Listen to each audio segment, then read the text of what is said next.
reçois ma reconnaissance.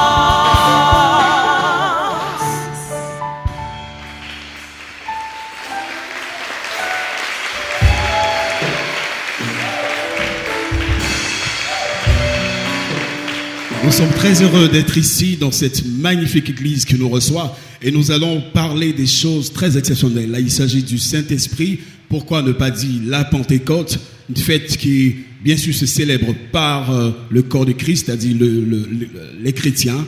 Et ce serait tout un honneur d'exposer ces sujets avec une personne particulière. Et heureusement que je ne serai pas seul. Je me présente d'abord, je suis Winnie à Paris. Et je serai en compagnie de ma très chère sœur, Keipo Bénédicte et Désiré Happy. Alors, dans quelques instants, nous commencerons quelque chose de particulier avec notre évêque. Alors, comme je l'ai dit, je ne serai pas seul aujourd'hui. Je suis en compagnie de ma très chère sœur, Keipo Bénédicte. Bénédicte, bonsoir. Bonsoir Winnie, j'espère que tu vas bien. Je vais bien. Dieu merci. Merci Seigneur. Alors, Keipo Bénédicte qui intervient dans l'émission. Dans l'émission Mon métier, qui est la lucane qui met en exergue toutes sortes de métiers, toutes sortes de professions. Et tout le monde est habilité, bien sûr, à participer à cette émission. Nous sommes dans un magnifique temple. Il s'agit de la mission Tabernacle des vainqueurs. Et à notre côté, nous avons l'évêque Jonathan. Est-ce qu'on peut l'applaudir, s'il vous plaît? Une personne exceptionnelle, une personne humble, une personne qui aime le Seigneur, remplie du Saint-Esprit. Et c'est avec lui que nous allons partager des choses magnifiques concernant la Pentecôte. Évêque, bonjour. Bonjour. Alors, comme je l'ai dit, avec vous, nous allons parler de la Pentecôte. Est-ce qu'il y a possibilité d'abord de nous communiquer la définition de la Pentecôte? Ok, bonjour à tout le peuple de Dieu, que la grâce du Seigneur soit avec vous, à tous ceux qui nous suivent à travers ces ondes de la télévision. Donc, tout le plaisir pour moi de partager ce thème, afin de pouvoir apporter quelques éclaircies au peuple de Dieu sur la thématique de la Pentecôte, qui est un sujet vraiment hyper important.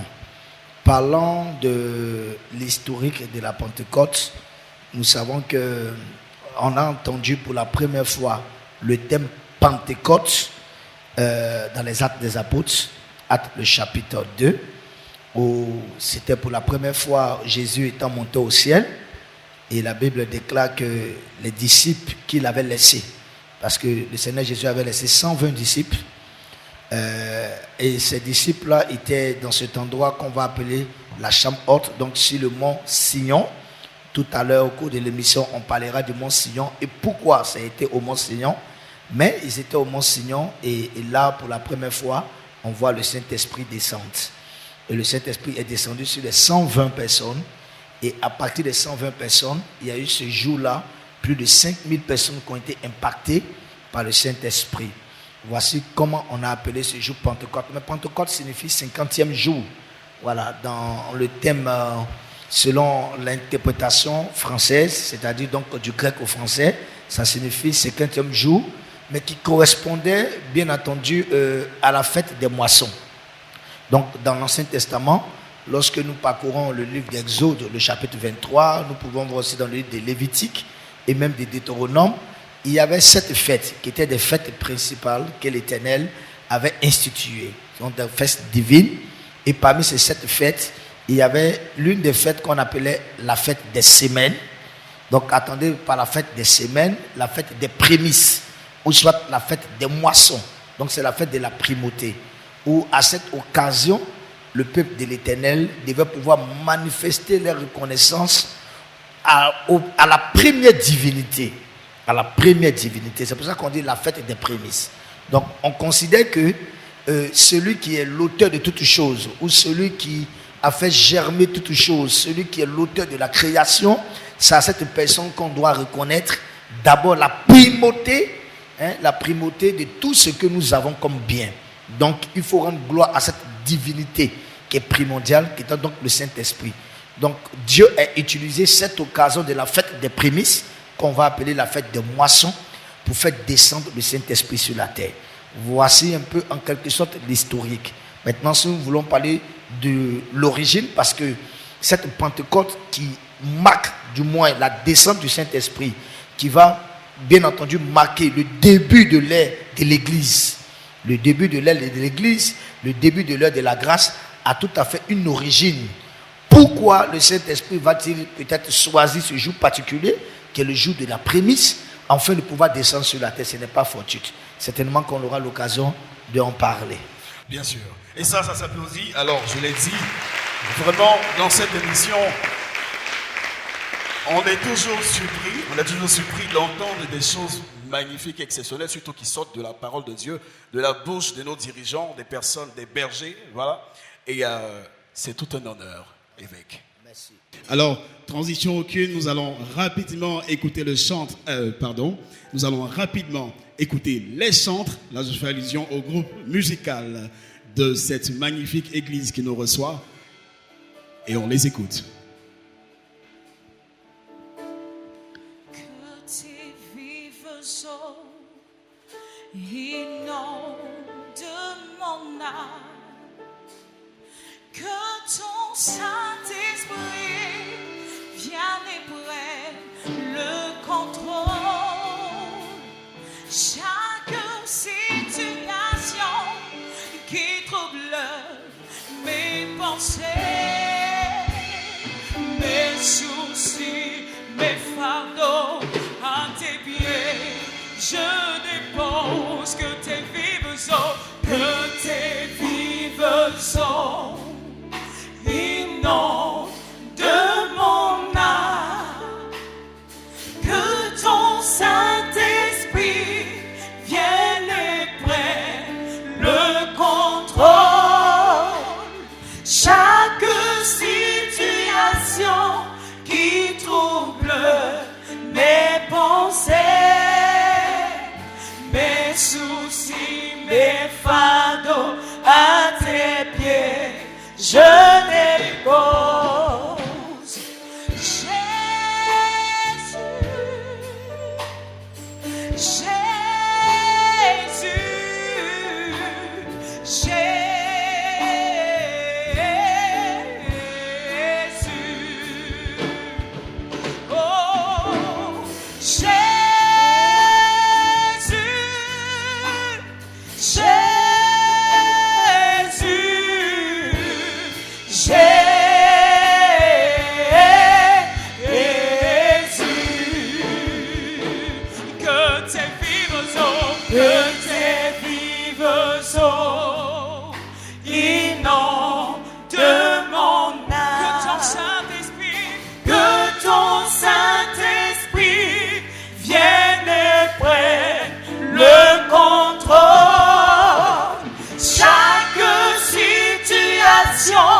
Qui trouble mes pensées, mes soucis, mes fardeaux à tes pieds, je dépose.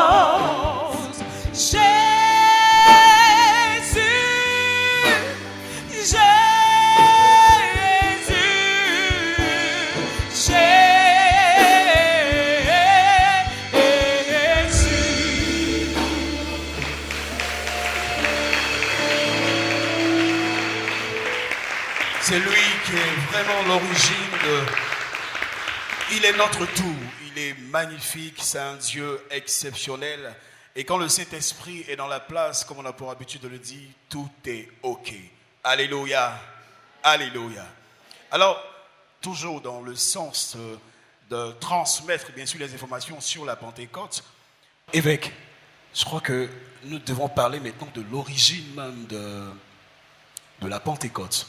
Et je vais laisser la tâche à Bénédicte pour vous poser toutes les questions qu'il faut. Merci, homme de Dieu. J'aimerais savoir l'origine de la Pentecôte et est-ce qu'on peut recevoir le Saint-Esprit sans être baptisé? Ok. Donc, vous me posez deux questions en une. Donc, je vais me vertuer à répondre de façon progressive. Déjà, comme je dis, on entend parler pour la première fois de la Pentecôte dans le Nouveau Testament, donc en Actes. Mais il faut comprendre déjà que la Pentecôte vient pour marquer le retour du Saint-Esprit, pas la descente du Saint-Esprit, mais le retour du Saint-Esprit. Et pourquoi ce retour du Saint-Esprit? Il y a bien évidemment une origine. Alors cette origine nous ramène donc au livre de Genèse, de chapitre 1, le verset 1 à 2. Et la Bible dit ceci: au commencement, Dieu créa les cieux et la terre. Au verset 2, on dit: la terre était informe et vide. Il y avait les ténèbres sur la surface de l'abîme et l'Esprit de Dieu se mouvait au-dessus des eaux. Point.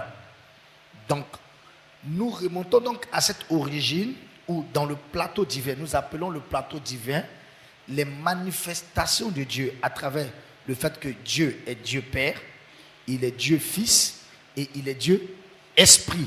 Donc, l'Esprit de Dieu qui est donc au commencement, on s'en rend compte que les ténèbres sont présentes sur la surface de la terre. Donc, la présence de ces ténèbres, qui signifie donc en termes théologiques la présence donc de Lucifer et de tous les démons qui sont sur la surface de la terre, avec donc l'agglomération de ces esprits ténébreux, la terre ne peut donc produire, il n'y a pas de productivité. Or, l'objectif de Dieu, c'est que tout ce qui a été créé par lui puisse se produire. Mais les ténèbres empêchent la production. Qu'est-ce que donc Dieu va faire? Dieu va mettre donc son esprit en mission. Parce qu'il n'y a que l'esprit de Dieu qui maintient la manifestation de sa puissance. L'esprit de Dieu, c'est ce qui permet à Dieu de se mouvoir. L'esprit de Dieu, c'est ce qui permet à Dieu de manifester son ultime amour. Son ultime amour. Sinon, sans l'Esprit de Dieu, il n'y a pas de secteur d'amour en Dieu. C'est-à-dire, l'Esprit de Dieu est le caractère de sa puissance. L'Esprit de Dieu est le caractère de son amour. L'Esprit de Dieu est la manifestation de ses œuvres. Alors donc, dans ce contexte chaotique où les ténèbres envahissent la terre, c'est donc le rôle de l'Esprit de Dieu de se mouvoir. Donc, l'Esprit de Dieu se meut, mais il se meut pourquoi? Il ne se meut pas dans un vide. Quand nous lisons le livre de Jean, plus tard le livre de Jean, le chapitre 1, la Bible déclare qu'au commencement était la parole était avec Dieu et la parole était Dieu, et rien de ce qui n'a été fait sans elle. En elle était la vie et la vie était celle qui éclairait la lumière, le monde entier. Et cette lumière, lui, dans les ténèbres. Donc, Jean explique, Genèse chapitre 1, la lumière, lui, dans les ténèbres, et les ténèbres ne l'ont point reçu. Donc, le rôle du Saint-Esprit, c'est de convaincre, afin de laisser la place à Dieu. Donc, le Saint-Esprit a joué le rôle d'abord de convaincre Satan et les démons de revenir au Créateur. Mais ces démons n'ont pas écouté le Saint-Esprit. Alors donc Dieu sépare donc le Saint-Esprit qui est la lumière, donc qui est le symbole de la lumière, d'avec les ténèbres. Et donc le Saint-Esprit était déjà présent dès le début de la création. Et vous allez remarquer plus tard que Dieu dit et le Saint-Esprit atteste. Dieu dit et le Saint-Esprit atteste. Donc Dieu dit que la lumière soit, la lumière fut. Donc c'est le Saint-Esprit donc, qui amène à l'existence le dit de Dieu, qui est la parole de Dieu. Donc le Saint-Esprit est l'auteur de tout ce qui est réalisation des œuvres de Dieu. De la terre, de la mer, de tout ce qui est existentiel. C'est le Saint-Esprit qui existe. Parce que le Saint-Esprit est celui qui maintient la vie sur terre. Alors donc nous allons comprendre que le Saint-Esprit étant sur terre, et Dieu va donner donc ce même Saint-Esprit à l'homme. Parce que le Saint-Esprit se meut sur la terre et Dieu crée Adam et Ève. Mais qui sont sans vie. Dieu donc va insuffler en eux un esprit de vie. Donc c'est son esprit. Donc l'homme devient donc, en plus de sa capacité charnelle, un esprit. Donc c'est pour ça que nous sommes des esprits vivants. Donc Dieu donne une partie de son esprit. Donc jusqu'à là, le Saint-Esprit est sur la terre, le Saint-Esprit se meut sur la terre, et puisque le Saint-Esprit est sur la terre, il y a la paix, il y a la joie, l'amour de Dieu se manifeste, la prière du Saint-Esprit peut donner à Dieu de descendre chaque soir, de causer avec l'homme, de communier avec l'homme. La prière du Saint-Esprit sur la terre peut faire en sorte que même quand Adam et Ève pêchent, au lieu que Dieu puisse les tuer, les sanctionner, Dieu leur donne seulement quelques petites sanctions. Mais la présence du Saint-Esprit maintient l'amour de Dieu, maintient la miséricorde de Dieu, maintient la stabilité de la terre, il n'y a pas de problème. Jusqu'à ce que, en Genèse du chapitre 6, quand nous lisons le livre de Genèse du chapitre 6, le verset 1, vous me ferez la grâce de lire ça, vous allez comprendre quelque chose. La Bible dit en Genèse du chapitre 6, du verset 1 au verset 3. Lorsque les hommes eurent commencé à se multiplier sur la face de la terre, et que les filles et les filles leur furent nées, les fils de Dieu virent que les filles des hommes étaient belles, et ils en prirent pour femmes parmi toutes celles qu'il choisit. Alors l'Éternel dit, le verset 3, c'est très important de le retenir. Alors l'Éternel dit, mon esprit ne restera pas à toujours dans l'homme. Mon esprit ne restera pas à toujours dans l'homme. Car l'homme n'est que chair et ses jours seront de 120 ans. Ça veut dire que avant le déluge, parce que là, nous, il y a 1000 ans qui se coulent. Et pendant ces 1000 années, le Saint-Esprit est toujours dans l'homme. Même quand Adam et Ève pêchent, le Saint-Esprit est là. Il est en eux. Le Saint-Esprit est en Caïn. Le Saint-Esprit est en Abel. Le Saint-Esprit est dans Enoch. Jusqu'à ce que les démons, donc, à travers donc, ce qu'on va appeler plus tard l'esprit de mari de nuit, de femme de nuit, mais avant c'était visible, les démons qu'on appelle les fils de Dieu, dans le jargon hébraïque, donc ceux qui sont sortis de Dieu, vont s'en rendre compte que l'un des projets de Dieu, c'est d'emmener le salut à travers Genèse 3,15 qui avait été annoncé, le salut à travers la femme. Donc la femme allait être auteur de la venue du Messie. Donc le diable va compromettre la sémence féminine en amenant les démons sur la terre qui vont coucher avec les femmes. Donc avoir des rapports sexuels avec les femmes. Et donc les enfants qui vont naître vont être des démons en chair. Et ce même principe ne change pas parce que ce même principe, dans la fin du temps, est en train de se manifester encore. Nous voyons aujourd'hui des questions de simulation où des femmes qui n'arrivent pas à enfanter et elles doivent faire beaucoup attention, ce qui est normal, mais elles vont aujourd'hui auprès des biologies et il y a des maisons de biologie qui sont en train de fabriquer aujourd'hui des enfants. Mais où ces enfants-là proviennent? On nous dit que c'est des spermes, des semences d'hommes qu'ils prennent, mais qu'ils entretiennent dans les laboratoires. Mais ce n'est pas ce que Dieu a dit. Dieu a dit qu'un enfant doit être entretenu et conservé dans le ventre de la femme.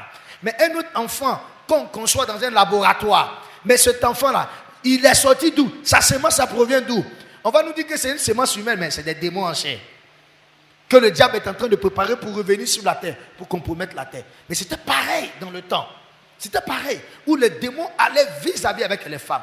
Alors, plus les démons couchent avec les femmes, et que ceux qui naissent sont des démons en chair, donc le mal se multiplie. Et au milieu du mal, au milieu du péché, Dieu va prendre une décision, mais une décision ultime, une décision chaotique. Cette décision-là, c'est de faire quoi? C'est de retirer le Saint-Esprit sur la terre. Donc Dieu décide donc de retirer le Saint-Esprit sur la terre. Mais c'est par la présence du Saint-Esprit que toute création vivait, qu'il y avait la paix, qu'il y avait la tranquillité, que quel que soit même le péché, Dieu ne frappe pas. C'est la présence du Saint-Esprit qui fait que Caïn peut tuer Abel. Et puis il n'y a pas de sanction. Seulement que Dieu essaie de mettre seulement des sentences pour rétrécir son chemin. Mais il n'y a pas de mort, il n'y a rien. C'est la présence du Saint-Esprit. Donc le Saint-Esprit va quitter définitivement de la terre. Donc c'est un chaos. Il n'y a plus de Saint-Esprit. Donc Dieu est maintenant chair. Dieu invisible n'est plus présent de façon permanente sur la terre. Le Saint-Esprit quitte le corps humain. Donc le corps humain n'est plus habilité à recevoir la sémence du Saint-Esprit. C'est de là que va partir le chaos. On va parler du premier chaos qu'on appelle le déluge. Le Saint-Esprit n'est plus là pour maintenir l'amour de Dieu, pour maintenir la grâce de Dieu, pour maintenir la faveur de Dieu. Donc la première sentence, la destruction de l'humanité, où 8 personnes vont être sauvées. Donc Noé, son épouse, ses 3 enfants et les 3 enfants les 3 épouses de ses enfants vont être sauvés. Le monde va aller de mal en pire. Il y aura la loi donc du talion qui va s'établir. Donc la déchéance, celui qui pêche, il meurt. Celui qui fait du mal, il a la décadence, il y a tout ce qui est catastrophe. Donc le manque de cet esprit apporte la catastrophe. Cependant, Dieu va donc projeter un spot et va faire d'un peuple comme étant un peuple de choix. Mais ce peuple de choix sera en quelque sorte la référence de la manifestation du Saint-Esprit. Mais la plus grande promesse, c'est que le Saint-Esprit qui a quitté la terre doit revenir à nouveau sur la terre. Mais entre-temps, le Saint-Esprit a quitté la terre. Il n'est plus là. Il n'y a plus de manifestation. Mais il faut bien que Dieu se manifeste pour que le monde entier et que toute la terre reconnaisse sa divinité. Il n'est plus là. Mais donc, Dieu va faire donc le choix du peuple hébreu, le peuple juif, et au milieu de ce peuple juif, Dieu va faire la grâce à quelques catégories de personnes d'avoir le plus précieux, la plus précieuse puissance, une puissance que le Saint-Esprit. Donc, ces catégories de personnes étaient qui? Le prophète, le souverain sacrificateur ou le sacrificateur. Il y avait aux côtés de lui le roi, et aux côtés du roi, la quatrième catégorie qui était les 70 anciens, qui étaient les chefs du peuple. Et donc, ces 4 catégories de personnes, c'est-à-dire sacrificateurs, prophètes, rois et les anciens, étaient les seuls habilités à recevoir le Saint-Esprit, mais à le recevoir comment? De façon spontanée. Le Saint-Esprit n'était pas de façon permanente dans la vie du roi, non. C'est lorsqu'il y avait utilité d'intervention que le Saint-Esprit descendait. Quand il descend dans la vie du roi, il fait ce qu'il a fait et il remonte. Dans la vie du prophète, le Saint-Esprit n'était pas permanent. Il descend. Quand il finit d'utiliser le prophète, il remonte. Pareil pour le souverain sacrificateur. Donc, vous allez entendre des rois tels que le roi David qui dira: Seigneur, ne me prive pas de ton esprit.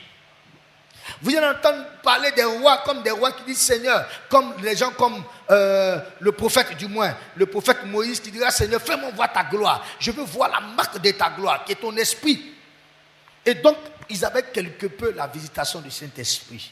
Mais ce Saint-Esprit n'était pas permanent. Son action était donc spontanée, ponctuelle. Donc, il venait, il accomplit une œuvre, il part. Le Saint-Esprit vient, il accomplit une œuvre, il part.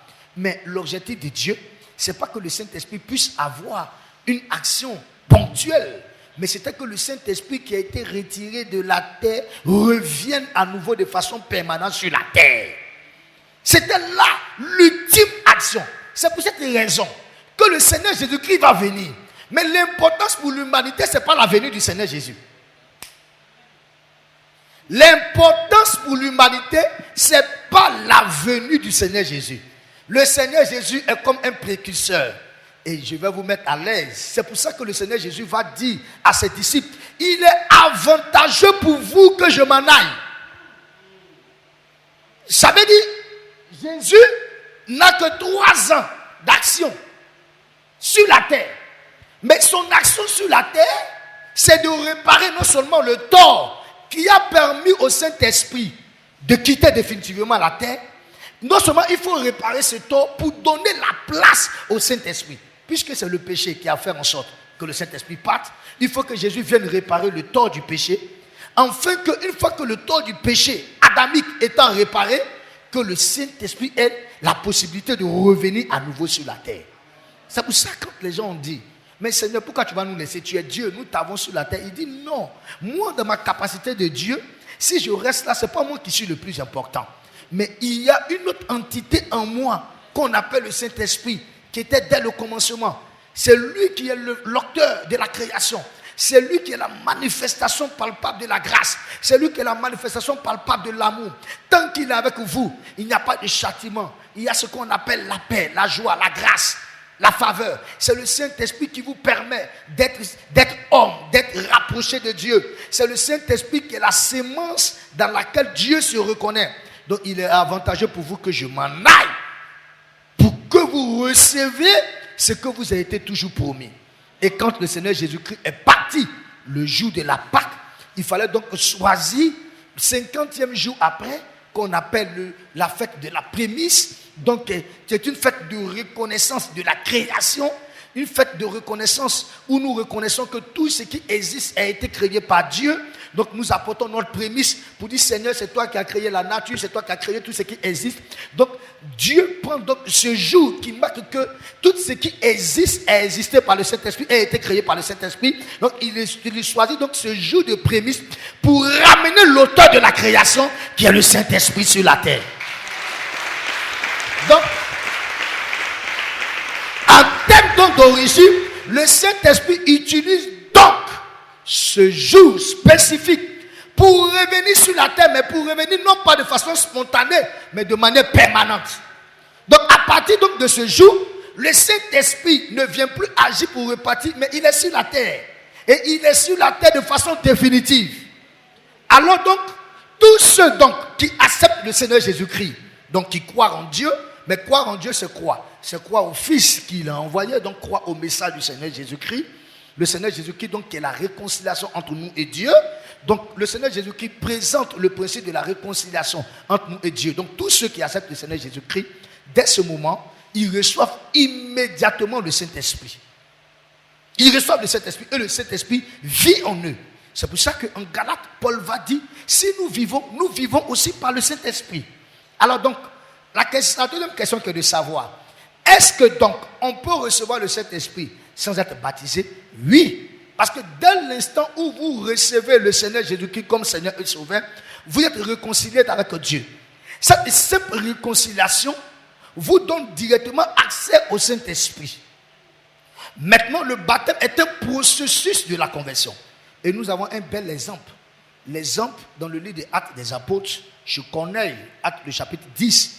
Donc nous voyons qu'en Actes le chapitre 10, quand nous lisons à partir du verset 44, donc même à partir du verset 20, il y a eu Pierre qui était l'un des apôtres du Seigneur Jésus, qui a eu une vision. Et dans la vision, Dieu donc lui demandait d'aller à Joppé, donc Joppé qui était aux accambus de Jérusalem, de la Galilée.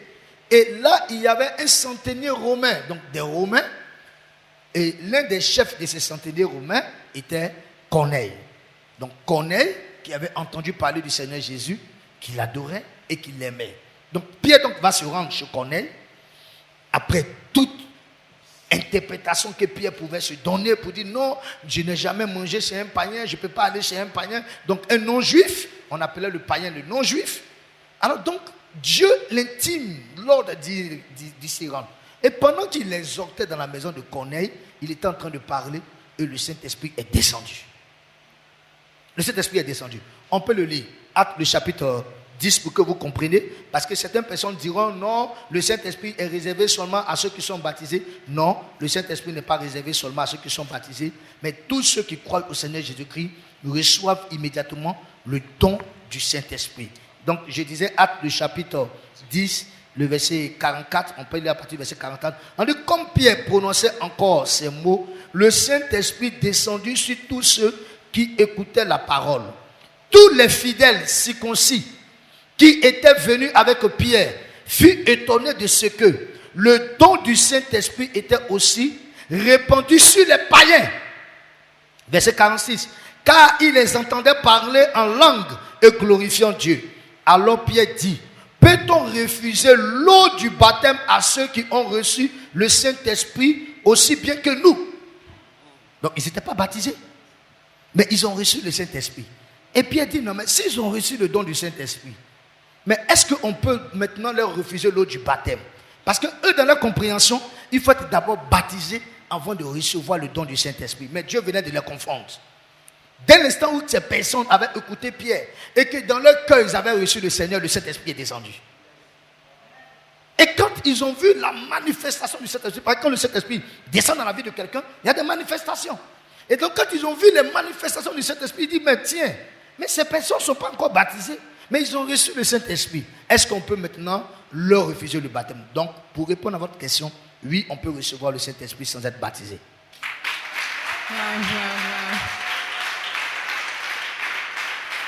Merci, homme de Dieu, d'avoir éclairé notre Lucan.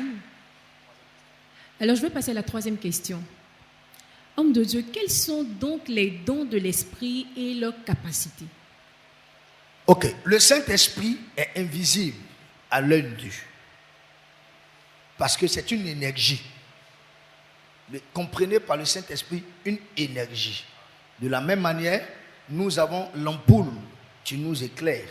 Donc, qui est le symbole de la lumière. Mais ce n'est pas cette lumière qui est importante, mais c'est l'énergie qui produit la lumière. Donc, le Saint-Esprit, c'est l'énergie. Mais qu'on compare à la lumière. Donc, le Saint-Esprit est une énergie qui est en nous. Et cette énergie, quand elle est en nous, elle doit donc produire son effet. De la même manière que l'énergie produit l'effet de la lumière. Donc, le Saint-Esprit produit aussi des effets. Donc, je pense que c'est ces effets dont vous parlez, des différents dons. Vous devez comprendre que dans les effets du Saint-Esprit, il y a deux sortes de catégories d'effets que le Saint-Esprit apporte à la vie d'un enfant de Dieu. La première catégorie, c'est l'effet de la puissance, de la manifestation de la puissance. Donc, l'effet de la manifestation de la puissance se révèle à travers 9 dons spécifiques. Donc, 9 manifestations spécifiques. Et pour tout enfant de Dieu, nous pouvons le lire en 1 Corinthiens, le chapitre 12. Donc, en 1 Corinthiens, le chapitre 12, on va nous parler des 9 manifestations de puissance que déploie le Saint-Esprit dans la vie de chaque chrétien. On va parler donc du don de la sagesse, du don de parler en langue. Ce qui est plus récurrent, c'est que c'est le parler en langue. Quand quelqu'un reçoit le Saint-Esprit, on peut reconnaître que le Saint-Esprit est en lui à travers le parler en langue. Il y a des dons de miracles, il y a des dons des paroles de connaissance, donc il y a des dons aussi de prophétie. Donc tous ces 9 dons, pour gagner en temps, en 1 Corinthiens le chapitre 12, ces 9 dons sont l'un des dons des manifestations de puissance que produit le Saint-Esprit en nous. Mais aux côtés des 9 dons, il y a aussi une deuxième phase de manifestation qu'on va appeler les fruits de l'esprit, qui sont aussi 9 manifestations. Donc vous avez 9 dons, vous avez aussi 9 manifestations des fruits de l'esprit, qu'on peut appeler aussi des dons que le Saint-Esprit fait. Donc les 9 manifestations, vous les verrez en Galates, le chapitre 5, à partir du verset 22. Donc vous allez voir qu'il y a les œuvres de la chair et les œuvres de l'esprit. Donc on dit les œuvres de la chair, ce sont la médisance, tout ce qui est méchanceté, on va citer les œuvres de la chair. Et à partir du verset 22 de Galates chapitre 5, on nous parle maintenant des œuvres que produit le Saint-Esprit en nous, qui sont la bénignité, la bonté et tout ce qui est douceur, tout ce qui est tempérance, qui sont des vertus que le Saint-Esprit crée. Donc le Saint-Esprit rentre dans la vie de quelqu'un. Mais comment savoir que le Saint-Esprit est dans la vie de cette personne? C'est à travers ces 2 phases de manifestation. Soit la personne manifeste les dons de l'esprit qui sont inclus dans le livre de 1 Corinthiens, le chapitre 12. Et puis à travers ces dons de l'esprit, vous verrez dans l'attitude de la personne la manifestation du Saint-Esprit en lui à travers les 9 fruits de l'esprit. Galates, le chapitre 5, à partir du verset 22. Est-ce qu'on peut mentionner le Seigneur pour ce qu'on vient d'entendre? C'est juste waouh. Alors, on a vraiment envie d'entendre beaucoup. Je crois qu'il y a d'autres questions que notre très cher Bénédicte vous posera, bien sûr. Nous allons passer à une autre étape de notre émission. On ne reste pas comme ça. On prend la peine d'écouter les chantres qui nous reçoivent dans cette magnifique assemblée, mais aussi il y a des chantres qui viennent de l'extérieur, peut-être de l'intérieur du pays, et qui ont décidé également de faire montre de leur don, je le dirais ici. Et nous avons ce soir Mike Adam.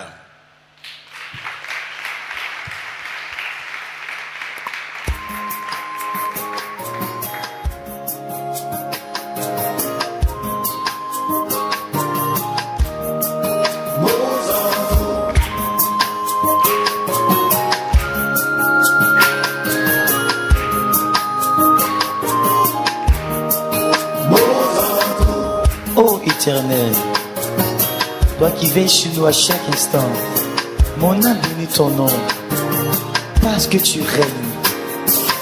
Si tu m'as donné la voix, c'est pour te chanter, chanter et chanter. Alléluia.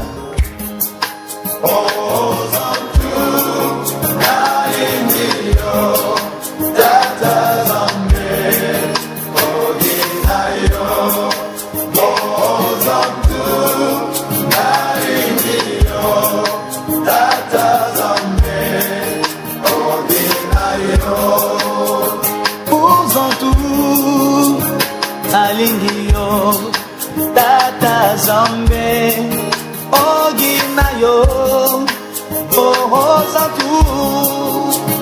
Alingio, tata zambe, oginayo, ohozatu. Alingio, tata zambe, oginayo, ohozatu.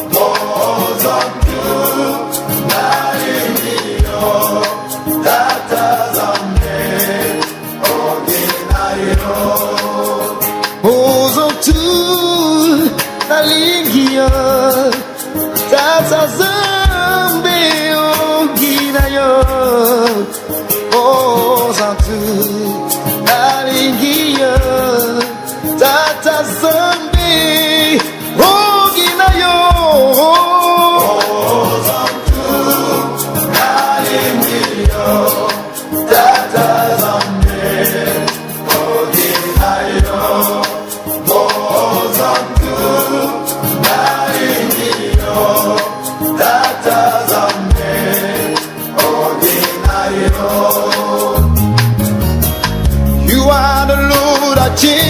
my life.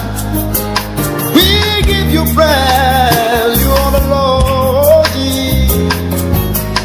You doesn't change anytime. You deserve the glory and the honor. When I look at the way to go forward, I can put my life in your hand and to trust in you, Lord. For you are the mighty Lord, you are the said. There's no one like you.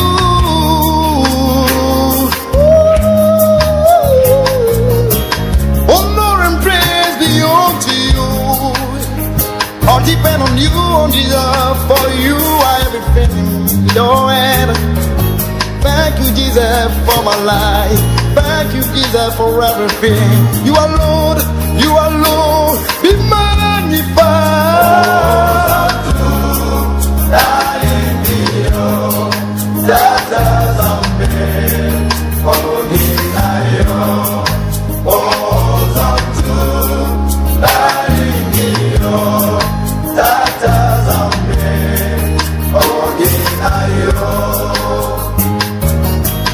Tu es l'Éternel des armées,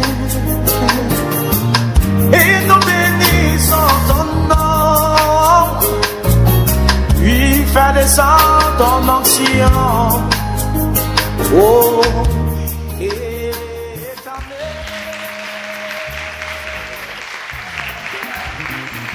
Alléluia. Nous allons louer l'Éternel dans ce jour avec le prince de la louange et de l'adoration. Souba. Partout où je suis, je le loue. Partout où je vais, je le loue. À la maison, je le loue. Au quartier, je le loue. Oui, au travail, je le loue. Dans la persécution, je le loue. Dans les problèmes, je le loue. Comme dans l'abondance, je le loue. Dans mon foyer, je le loue. Même dans le célibat, je le loue. Dans mon ministère, je le loue. Au village, je le loue. Quand je vais au champ, je le loue. Tout le monde va louer le nom de l'Éternel des armées. À Dieu siège dans la louange et l'adoration de son peuple. Moi je suis né pour l'adorer. Moi je suis né pour le chanter. Moi je suis né pour le célébrer. Moi je suis né pour le louer.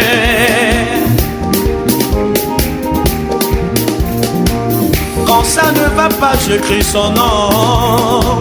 Quand tout va mal, je l'invoque. Quand je suis malade, je crie à lui. Quand je n'ai plus de recours, je l'invoque.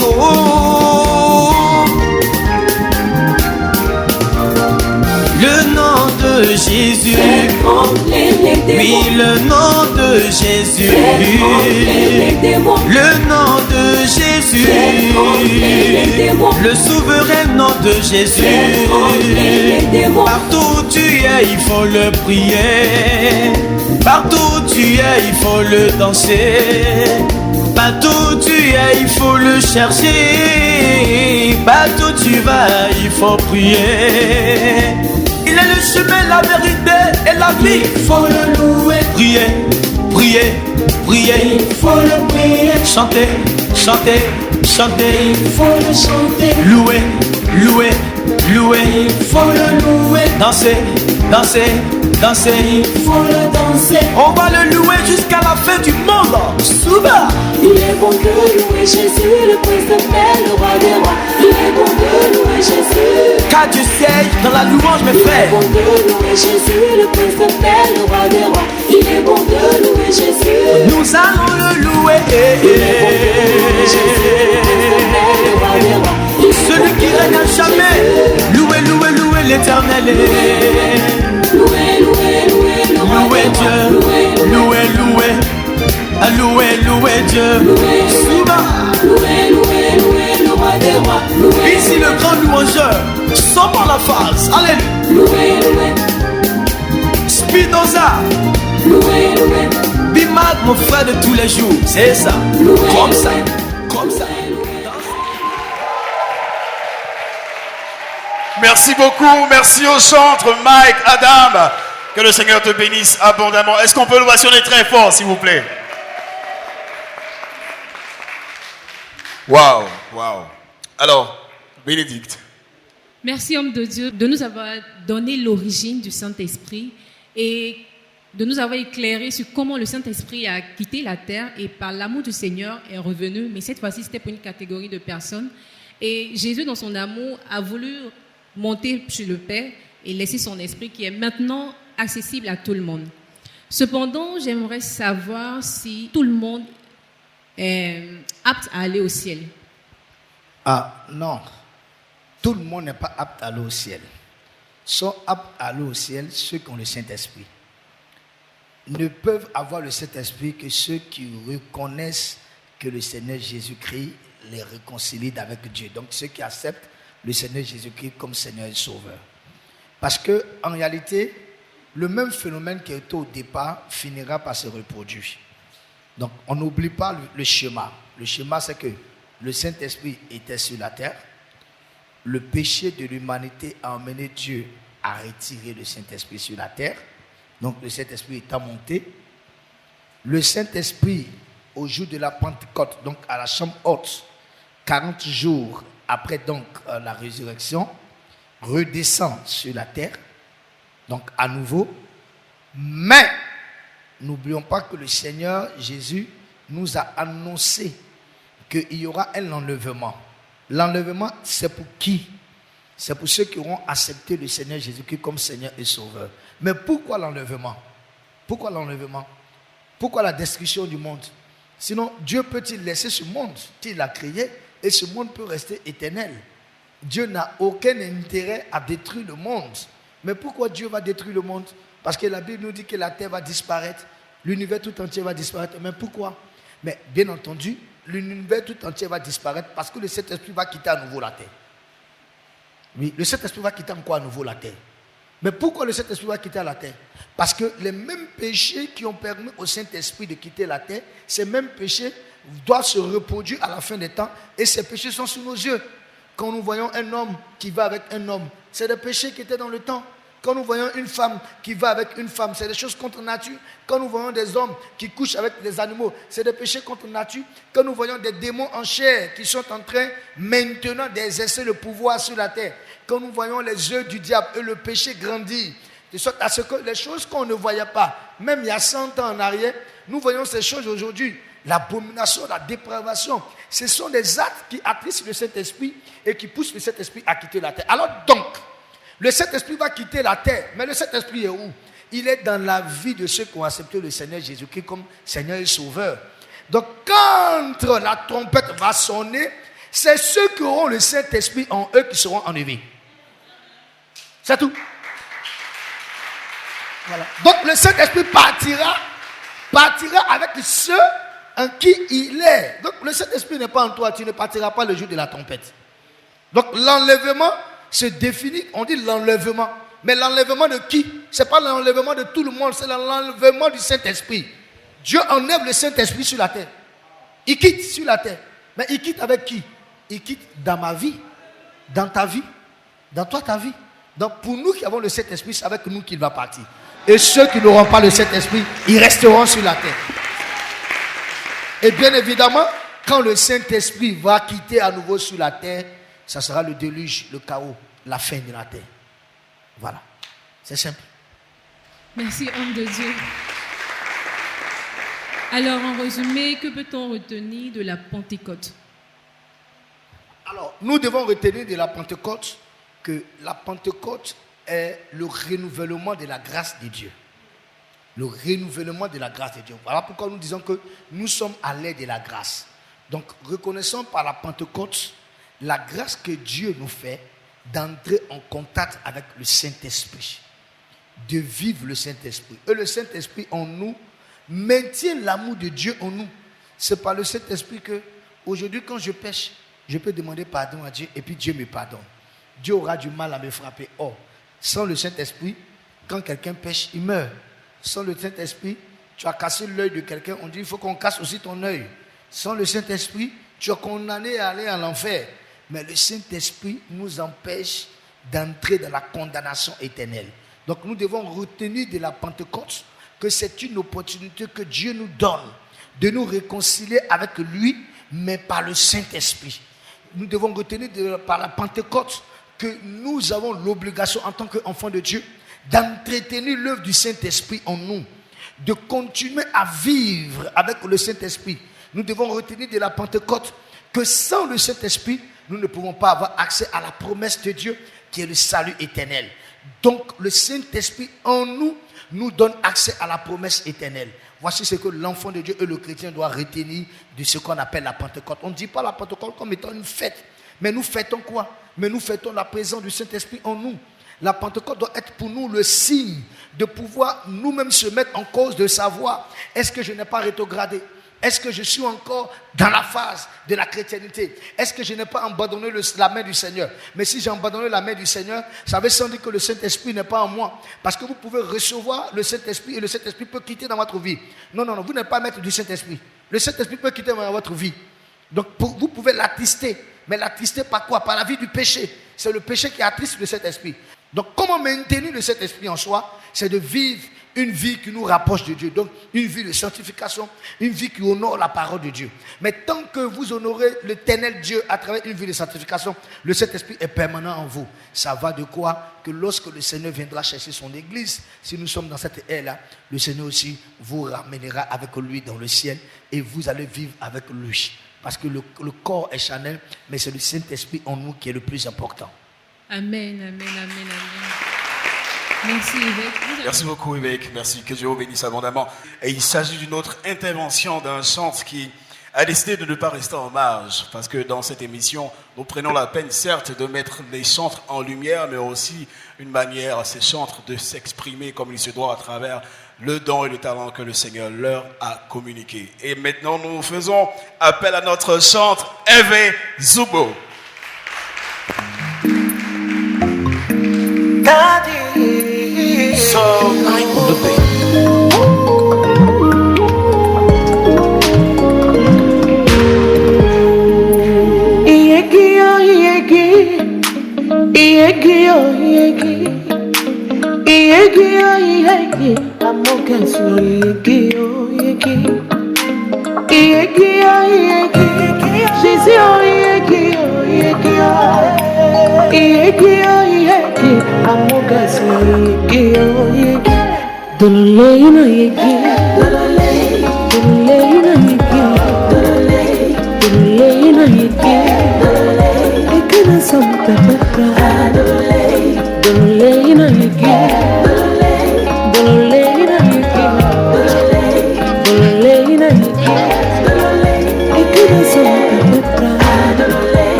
Même si c'est compliqué, si c'est difficile, face à cette montagne, t'as dit que je te fais confiance, qui viennent par milliers, et ils seront confondus. Je ne crains plus rien, yeah. T'as dit que je te fais confiance, et ton corps de mon souffrant, yeah. Je te fais confiance. Avec toi papa, yeah. Je serai digne. Dololeina yeki, dololeina yeki, dololeina yeki, et que nous sommes perfects. Dololeina yeki, dololeina yeki, dololeina yeki, et que nous sommes perfects.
policier.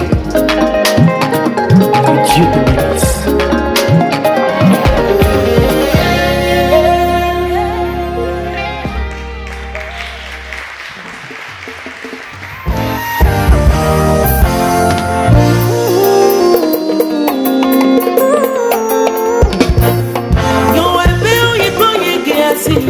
Kono swa na visa aole.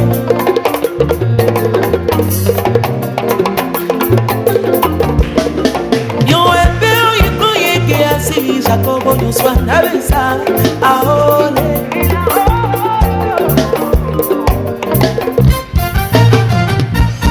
Yo ebe oye koye ke asi Jacobo swa na visa aole. Na visa aole. Yo sebe Ole, Navisa, Ole, Yosebe, Yosebe, Ole, yeah, Ole, Yosebe, Yosebe, Ole, yeah, Ole, Yosebe, Ole, Jésus glou, la façon couleur, Jésus glou, Sarah n'est pas au maillot.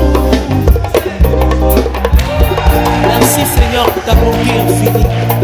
Jésus glou, la façon couleur, oh, Jésus glou, Sarah n'est pas au maillot, oh maillot, oh maillot, oh maillot, oh maillot. Il n'a pas regardé au jugement des hommes, dans son amour infini, sa grâce m'a localisé. Il m'a tout donné, il m'a restauré, sans même rien, son amour m'a favorisé. J'ai été humilié, mais Jésus m'a relevé. J'ai été humilié, mais Jésus m'a relevé.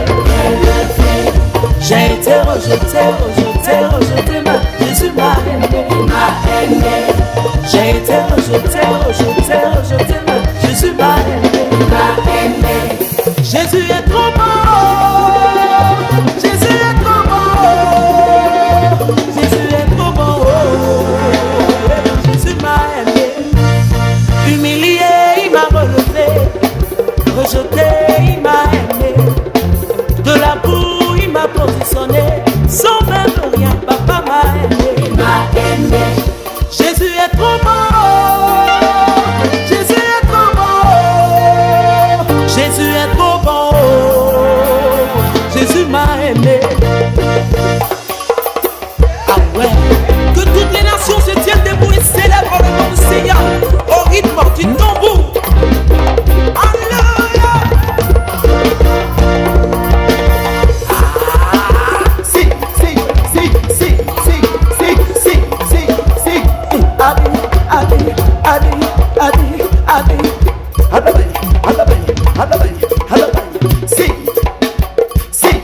Jésus en mer, Jésus en mer, ils accoquent là, ça on sait à Dio.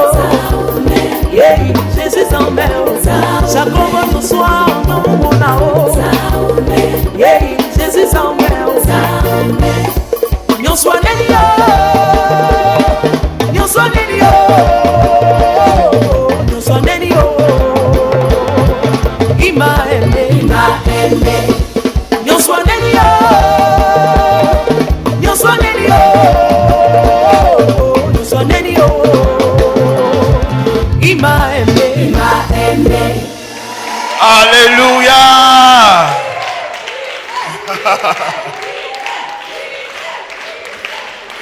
Voilà, ça nous donne envie vraiment de toujours danser, célébrer notre Dieu. Vraiment, chantre Evezubo, que le Seigneur te bénisse abondamment. Voilà, et puis je crois qu'on te fera appel, pourquoi pas, à la prochaine émission. Est-ce qu'on peut l'ovationner très fort, s'il vous plaît? Alors, dans cette émission, nous avons pour habitude de passer le micro au public, manière de répondre à quelques questions vis-à-vis de ce sujet qui est très important d'ailleurs. Donc, les regards sont baissés. Voilà. Donc, je pose rapidement la question et on se prépare. Je ne sais pas qui va commencer par répondre. Alors, la question est la suivante. Est-ce qu'on peut vivre une vie chrétienne sans le Saint-Esprit? Est-ce qu'on peut vivre une vie chrétienne sans le Saint-Esprit. Alors, voilà. Mais avant, je vais en même temps donner la deuxième question pour que les autres se préparent. Deuxième question. Pourquoi c'est à la chambre haute Dieu a décidé de faire descendre le Saint-Esprit? Pourquoi c'est à la chambre haute Dieu a décidé de faire descendre le Saint-Esprit? Voilà, bon, de toutes les façons, même si vous n'arrivez pas à répondre, voilà, l'apôtre va répondre, il n'y a pas de problème.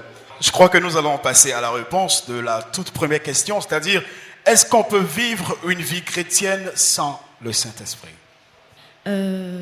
Moi, c'est le pasteur Nadia Alves. Je dis qu'on ne peut pas vivre une vie chrétienne sans le Saint-Esprit. Parce que sans le Saint-Esprit, nous vivons dans le chaos. Sans le Saint-Esprit, nous sommes incapables de voir ce que les yeux spirituels peuvent voir. Amen. Moi, je peux dire que sans le Saint-Esprit, on ne peut pas vivre une vie chrétienne. C'est avec le Saint-Esprit que nous sommes capables de voir dans le surnaturel. C'est avec le Saint-Esprit que là où nous sommes faibles, nous devenons forts. C'est avec le Saint-Esprit que nous sommes capables d'aller au-delà des capacités humaines. Donc, sans le Saint-Esprit, nous ne pouvons pas vivre une bonne vie chrétienne. Alléluia. Merci beaucoup, pasteur. Je crois, est-ce qu'il y a possibilité de répondre aussi à cette même question? On va quand même passer le micro à quelqu'un qui va prendre la peine de renchérir. Pourquoi pas? Je pense que la chrétienté, il y a beaucoup de chrétiens. Vivre une vie de chrétienté sans le Saint-Esprit, bon, je pense que ce n'est pas possible. Parce que c'est le caractère du Saint-Esprit qui fait de nous des chrétiens. Tu es chrétien, tu n'as pas le Saint-Esprit en toi. Tu espères en quoi? Parce qu'il ne faut pas être chrétien pour demain ne pas pouvoir vivre l'enlèvement. Il ne faut pas vivre une vie de chrétienté pour que demain ta part ne soit pas la vie éternelle. On devient chrétien parce qu'on aspire à quelque chose. On accepte le Saint-Esprit parce qu'on veut pouvoir vivre une vie d'éternité avec le Seigneur. Maintenant, pas le Saint-Esprit, tu vis comment pour dire que tu es chrétien, pour pouvoir aspirer au lendemain meilleur avec le Seigneur. Donc, pour moi, la chrétienté sans le Saint-Esprit, ce n'est pas possible. Amen. Est-ce qu'on peut le mentionner très fort? Mais avant, est-ce qu'il y a possibilité de vous présenter? Moi, c'est Madame Barry. Diacre Barry. Diaconesse Madame Barry. Justement. Merci. Que le Seigneur vous bénisse abondamment. Alors là, nous avons entendu deux charmantes dames qui se sont prononcées. Nous allons nous tourner vers des hommes, voilà, pour avoir leur avis sur la question. Alors, je vois ici, sur mon côté, une élégante personne, en bleu, en costume bleu, voilà. Moi, c'est le prophète Ézéchiel exaucé. Je veux dire que on ne peut pas vivre la vie chrétienne sans le Saint-Esprit. Ajouter à ce que mes prédécesseurs ont dit, le Saint-Esprit est comme le carburant d'une voiture. Et une voiture ne peut pas bouger sans carburant. Alors, un chrétien ne peut pas avancer et ne peut rien avoir sans le Saint-Esprit. Ajouté à l'enseignement de l'évêque, nous comprenons que sans le Saint-Esprit, nous ne pouvons voir Dieu. Nous ne pouvons aller dans le royaume des cieux. Alors, dans l'ensemble de toutes ces choses, personne ne peut vivre une vie chrétienne sans le Saint-Esprit. Amen. Est-ce qu'on peut le mentionner très fort? Merci, prophète. Je crois qu'à vos côtés, il y a également quelqu'un qui... Voilà. Et là, il s'agit de... L'apôtre général. Apôtre, enchanté apôtre. Je puis dire qu'on ne peut pas vivre une vie chrétienne sans le Saint-Esprit. Notre Père spirituel disait tout à l'heure que le Saint-Esprit se manifeste à travers 9 dons et à travers 9 fruits de l'Esprit. Pour quelqu'un qui ne manifeste pas ces 9 dons et ces 9 fruits, lui sera difficile de pouvoir vivre sa vie chrétienne. Il faut que le Saint-Esprit t'amène à manifester véritablement ces 9 dons et ces 9 fruits d'esprit afin que tu sois un véritable chrétien. Que Dieu nous bénisse. Amen. Alors voilà, c'est équilibré, 2 dames, 2 hommes. C'est équilibré, hein, évêque. Oui, il faut, voilà. on peut ajouter à cela Galates le chapitre 5, au verset 24, qui dit ça. Ceux qui sont à Jésus-Christ ont crucifié la chair avec ses passions et ses désirs. Si nous vivons par l'esprit, marchons aussi selon l'esprit. Donc je pense que ceux qui sont en Jésus ont l'obligation de marcher par l'esprit. Alléluia. Amen. Ça s'applaudit très fort. En même temps, évêque, ça m'emmène à poser une autre question. Pourquoi c'est à la chambre haute Dieu a décidé de faire descendre le Saint-Esprit? Ok, ça c'est une très belle question. Pourquoi à la chambre haute? Parce que pourquoi ce n'est pas en Galilée? Pourquoi ce n'était pas quelque part en Judée que c'est la chambre haute? Je vais vous lire un passage très rapidement. La réponse s'y trouve dans ce passage. En Psaume le chapitre 87. Psaume le chapitre 87. Oh, voilà. Et je lis, on prête attention, il dit ceci. Des fils de Corée, psaume cantique. Elle est fondée sur les montagnes saintes. L'Éternel aime les portes de Sion. Retenez par là Sion. L'Éternel aime les portes de Sion plus que toutes les demeures de Jacob. Des choses glorieuses ont été dites sur elle.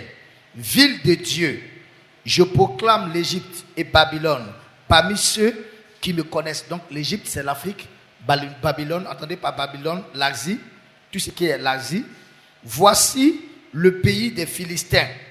D'accord? Donc l'Orient tire avec l'Éthiopie, donc tous les 4 continents. C'est dans Sion qu'ils sont nés. Donc tous les habitants des continents sont nés à partir de Sion. Donc comprenez par là que Dieu a créé le premier homme, Adam et Ève, à partir de Sion, sur le mont Sion. Alors donc, il est dit, et de Sion, il est dit, tous y sont nés, et c'est le Très-Haut qui l'a fermé. L'Éternel compte en inscrivant les peuples. C'est là qu'ils sont nés. Et ceux qui chantent et ceux qui dansent s'écrient. Toutes mes sources sont en toi. Donc toutes les sources de la terre proviennent de Sion. Donc c'est à partir de Sion pour la première fois que l'œuvre du Saint-Esprit a été manifestée. Depuis la Genèse, à partir de Sion. D'accord? Sur cette montagne de Sion où se trouve le mont Moridja. C'est sur la même plateforme. Raison pour laquelle que la chambre haute se trouve sur le mont Sion. Donc le même Saint-Esprit qui a commencé son œuvre sur le mont Sion, il revient pour rétablir la vérité sur la terre. Il ne peut descendre outre lieu si ce n'est dans le même lieu où il a commencé son œuvre, qui est le mont Sion, à la chambre haute. C'est pour ça qu'il est descendu sur le mont Sion, qui était le début de toute la création. C'est de là que toute la planète Terre a été bénie. C'est pour ça que ce jour-là, tous les peuples des différentes terres, donc les Juifs des différentes nationalités, se sont retrouvés à Jérusalem. Et sur le mont Sion, il est redescendu, afin de pouvoir impacter à nouveau encore la terre. Je pense que c'est la réponse idéale. Et ça s'applaudit très fort.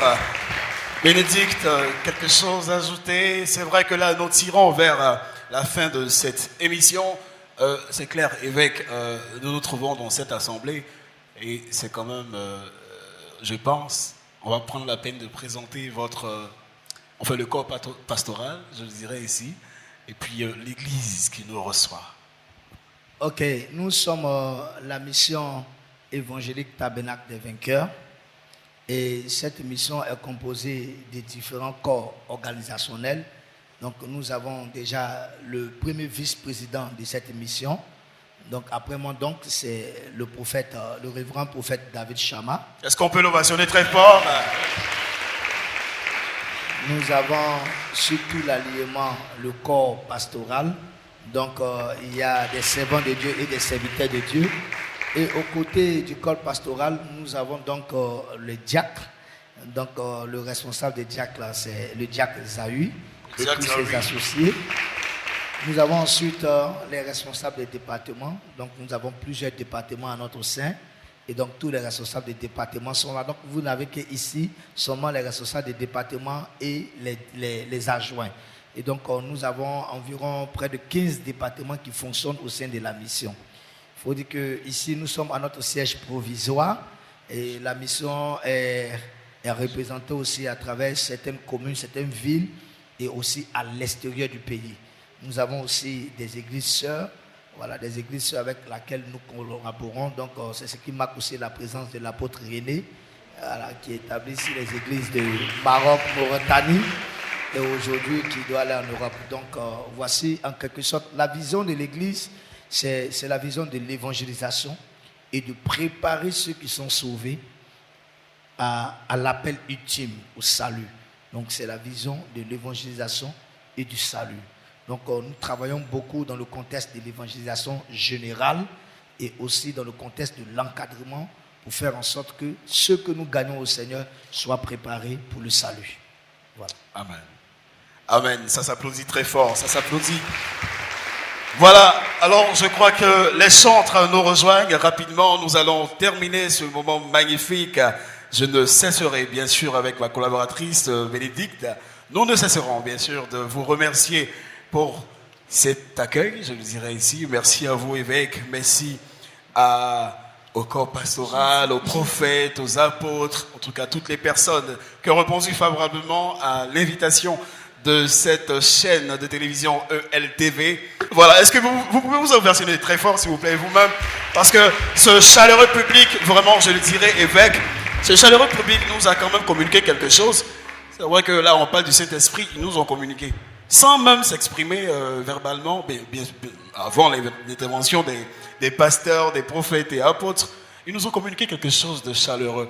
Et c'est normal, ça vient du Père. Alléluia. Alléluia. Voilà, et il y a de cela quelques jours, notre évêque a eu 1 an de plus et ça s'ovationne. Joyeux anniversaire, évêque, joyeux anniversaire. Nous ne cesserons de le dire. Vraiment, ce mois de mai est un mois particulier. Voilà, parce que ce qui est bon, c'est que, évêque, moi également, je suis né le 11 mai. Voilà. Donc, on remercie le Seigneur vraiment pour votre vie, pour ce que vous faites pour le corps de Christ. Que le Seigneur vous bénisse abondamment. Est-ce que vous avez un mot à dire? Oh, le seul mot, c'est de dire merci à la télévision ELTV. Merci à toute l'équipe. Que le Seigneur bénisse cette télé. Que le Seigneur l'agrandisse davantage. Amen. Parce que je sais qu'elle a pour vision de faire promouvoir la bonne nouvelle. Que le Seigneur donne tous les moyens logistiques et financiers afin que cette télé puisse progresser. Je vous remercie. Et cette église est votre maison. Vous pouvez venir tant que vous voulez. Amen. Merci. Amen. Merci beaucoup. Merci beaucoup. Alors, c'est avec le groupe musical de l'église qui nous reçoit que nous allons clôturer ce moment.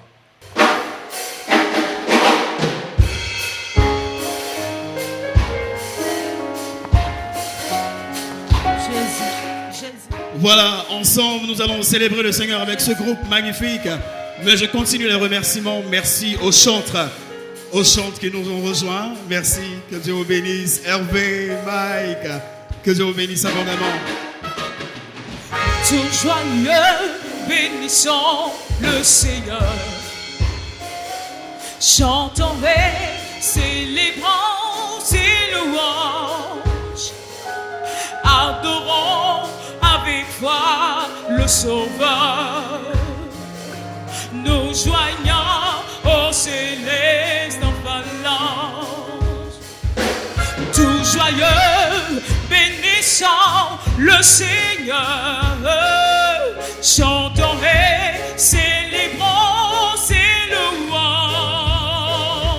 Adorons avec foi le Sauveur. Oh, nous joignons au céleste en phalange. Disons gloire à Dieu, que ce chant retentisse. Oh, gloire à Dieu, gloire à Dieu, gloire à Dieu, que ce chant retentisse en tout lieu.